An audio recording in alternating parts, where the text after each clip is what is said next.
Drusen bleue, c'est une sous-type de drusen, c'est-à-dire de précurseur de la diéméla, qui était décrite pour la première fois par l'équipe de Créteil au début des années 90 et qui aujourd'hui, grâce à des travaux de recherche qu'on a pu effectuer aussi dans le service, on connaît beaucoup mieux et on sait surtout que c'est une forme de précurseur de diéméla caractérisée par une progression plus rapide, soit vers la forme atrophique de la diéméla, mais aussi vers la forme néovasculaire de la diéméla, c'est-à-dire la forme exudative humide de diéméla. Donc c'est très important de le connaître, de le reconnaître, de façon de mieux suivre le patient qui présente ce type de, nous on parle de phénotype, c'est-à-dire ce type de caractéristiques,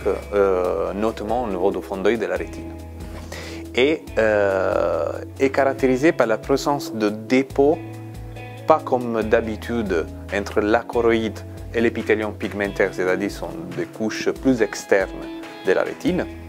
mais plutôt entre l'épithélium pigmentaire et la rétine, donc dans des couches un peu plus internes de la rétine. Aujourd'hui, on connaît mieux les pseudodrusen bleus, c'est-à-dire on a tous les moyens en termes d'imagerie pour bien le reconnaître et distinguer par rapport à les drusen typiques, les précurseurs typiques de la diéméla. Et ça, c'est surtout avec l'OCT,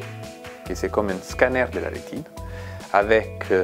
un examen de autofluorescence, c'est-à-dire la même façon de faire une angiographie, mais sans injection de colorant. Et aussi avec l'imagerie en confocal par laser, c'est-à-dire une imagerie toujours non invasive qui permet d'avoir une visualisation plus précise des différents plans de la rétine.